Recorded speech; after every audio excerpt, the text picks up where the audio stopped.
8:11, bueno, el caso llamado Democracia Viva o el caso Fundaciones o como ustedes lo quieran llamar, ha sido una piedra en el zapato y bien grande para el gobierno durante buena parte de este año.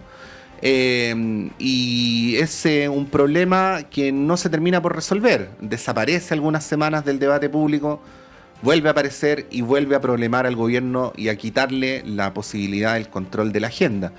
Bueno, queremos analizar lo que está ocurriendo en el plano de los hechos políticos y de las interpretaciones políticas, y para ello queremos saludar a esta hora de la mañana al sociólogo Alberto Mayol. Buenos días, Alberto, muchas gracias por poder conversar esta mañana, tarde para ti allá en Valencia. Bueno, buenos días, Patricio. Un gusto estar con ustedes como siempre. Sí, pues bueno, así como si yo no tuviera nada de conocimiento de este tema, no sé si viniera de la Luna, de la China, de donde fuera, y te pidiera que me describieras brevemente qué es este hecho político, ¿qué podrías decir tú? A ver, el hecho político de un caso que eventualmente significa situaciones de corrupción tiene atenuantes y agravantes. El agravante fundamental radica en que uno de los elementos por los cuales eh, hubo un juicio, por decirlo así, a los 30 años, fue un juicio respecto a la sensación de una estructura colusiva, político-empresarial y política interna, con casos de corrupción asociados al financiamiento de la actividad política. Uno de los elementos fundamentales del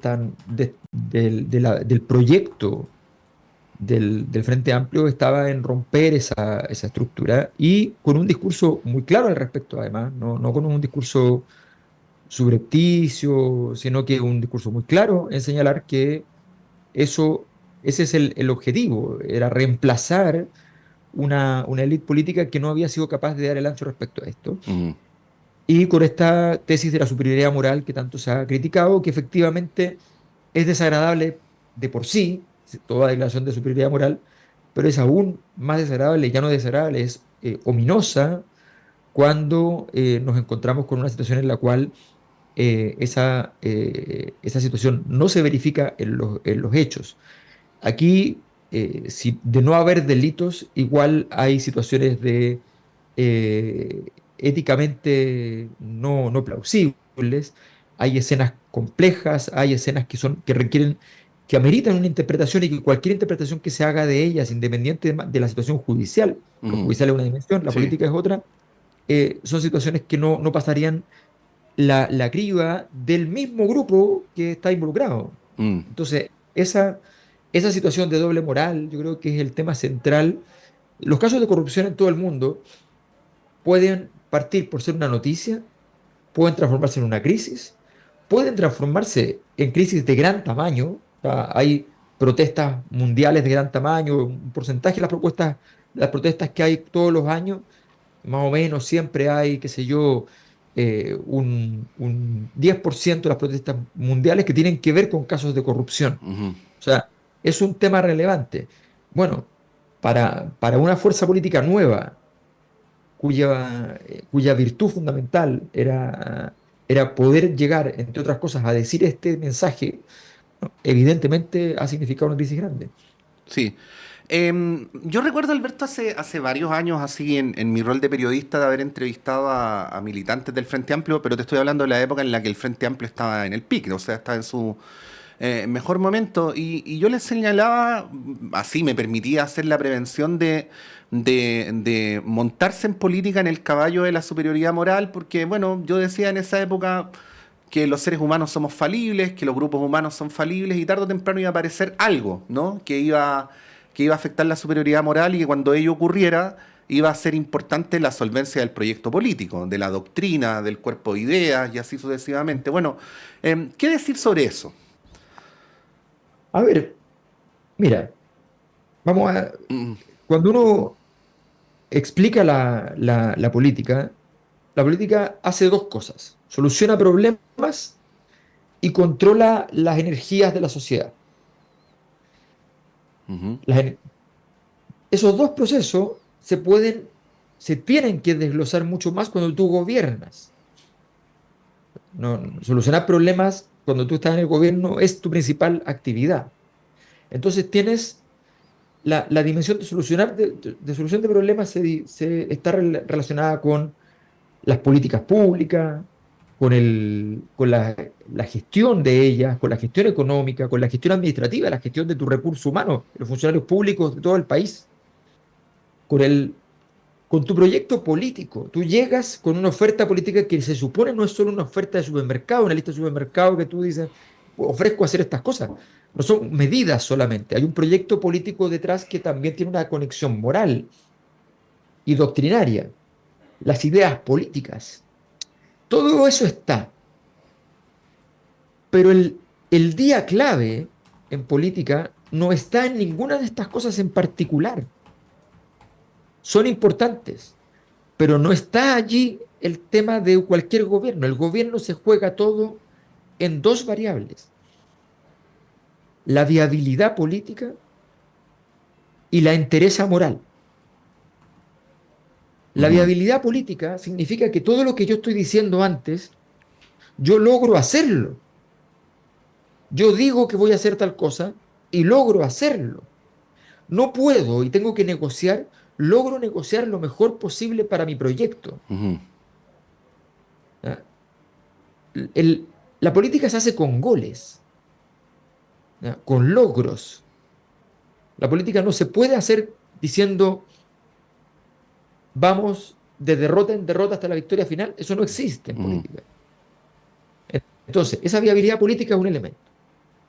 Luego, la entereza moral. La entereza moral, que significa básicamente sostener en pie elementos centrales de tu mensaje, no obstante sean complejos de administrar políticamente, ujú, no obstante te generen problemas con algún actor nacional, qué sé yo.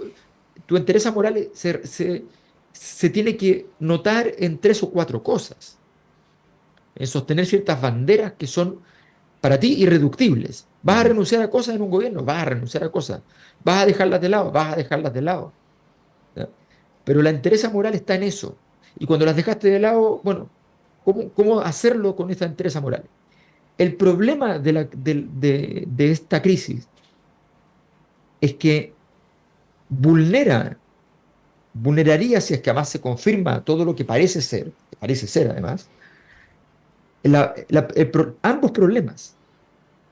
O sea, la entereza moral se habría ablandado fácilmente en este proceso.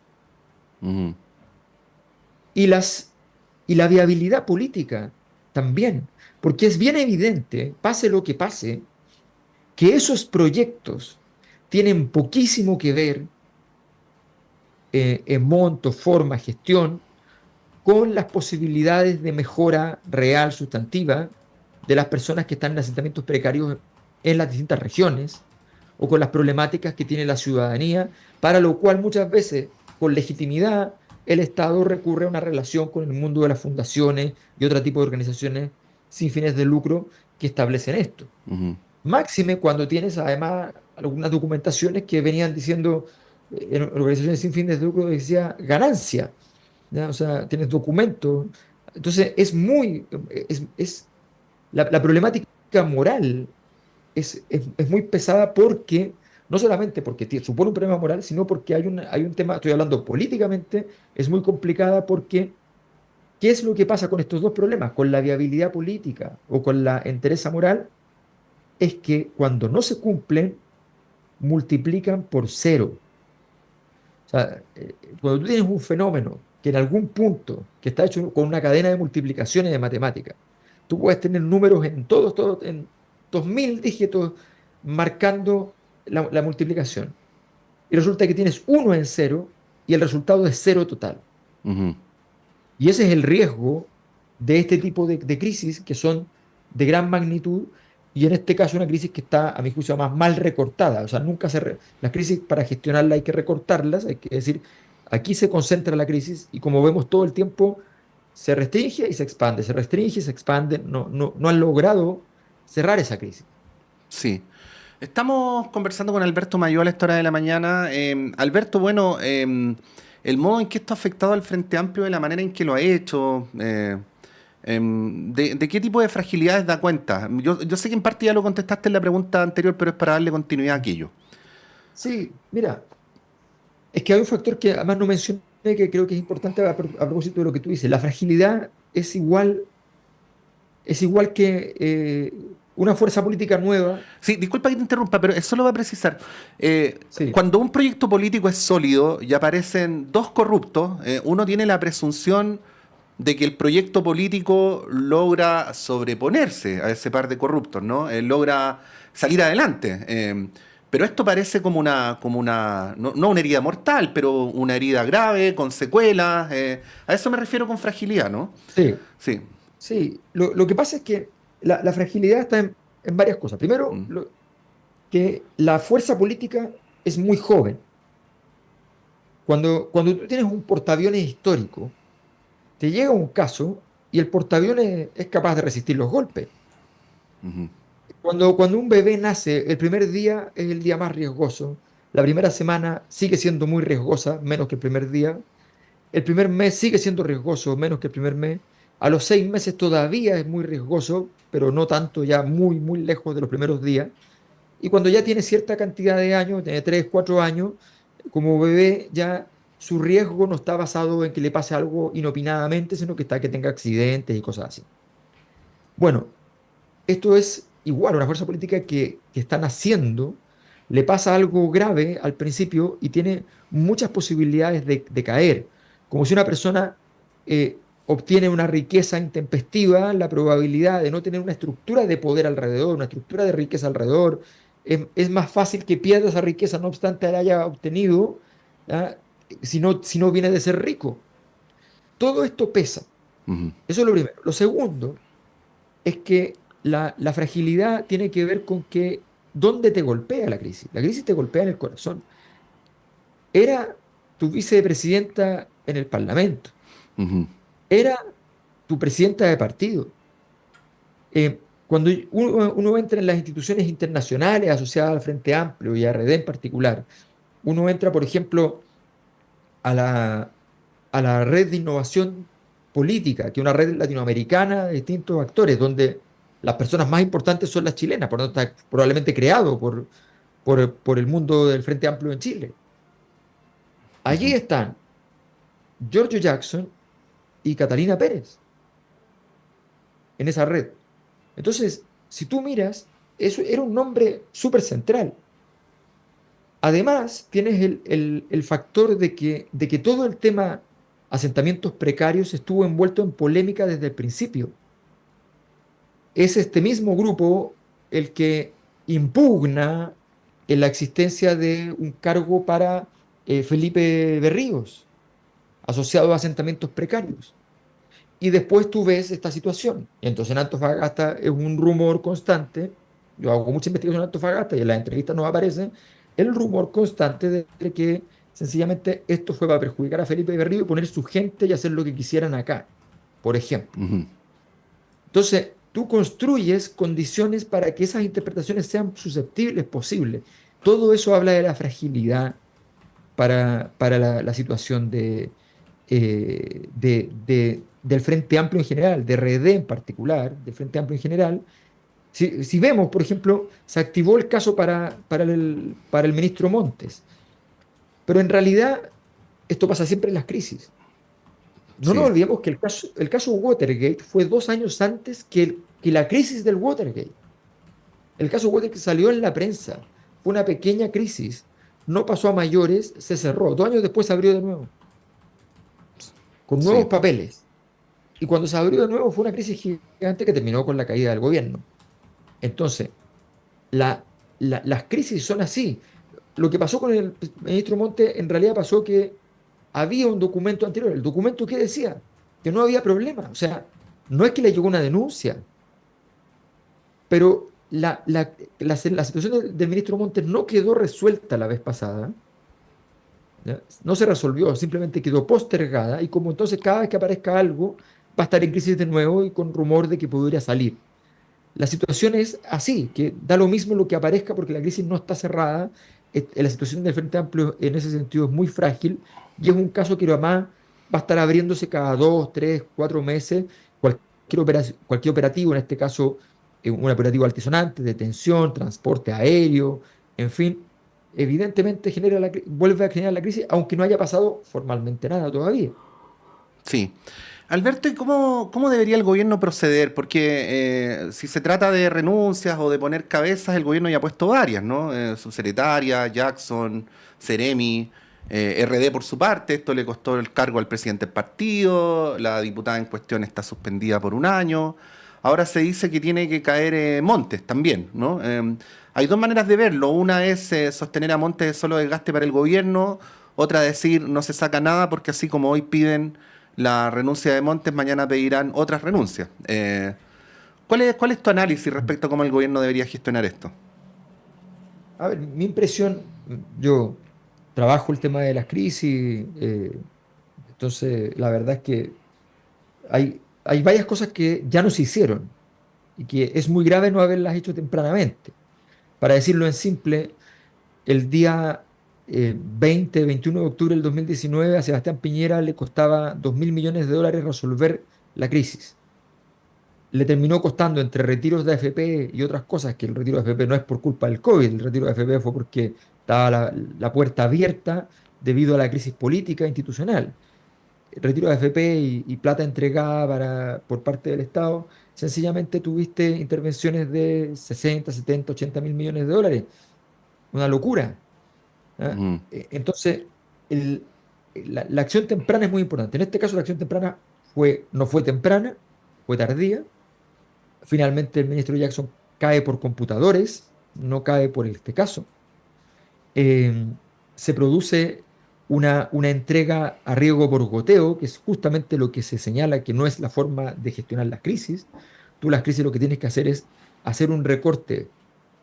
A ver, si va, imagínate que tú te vas a operar de un cáncer y el doctor te dice, mire, le saqué la mitad del tumor. ¿Ah? Le saqué la mitad del tumor, vamos por partes, después sacamos el resto. ¿Ya? O en una de esas, esto funciona así. Ustedes dicen, no, esto es absurdo, ¿cómo me va a dejar el tumor adentro y cree que se me va a quitar? Bueno, ujú, es lo mismo, tú tienes que cortar, recortar y recortar un poquito más de lo que necesitas en ese momento, porque como esto tiene inercia, a la semana ya necesitas más. Y por tanto, si no recortaste suficiente, no hay impacto de la ciudadanía en decir esto es relevante. Hay que recortar. Recortar ahora al ministro Montes, aquí ha habido un riesgo por goteo, subsecretario, aquí, allá, qué sé yo, van saliendo. Toda una cosa que ya no se entiende quién salió por qué. El paquete es el asunto. El paquete es el asunto. El ujú, paquete es el total de lo que se va a hacer.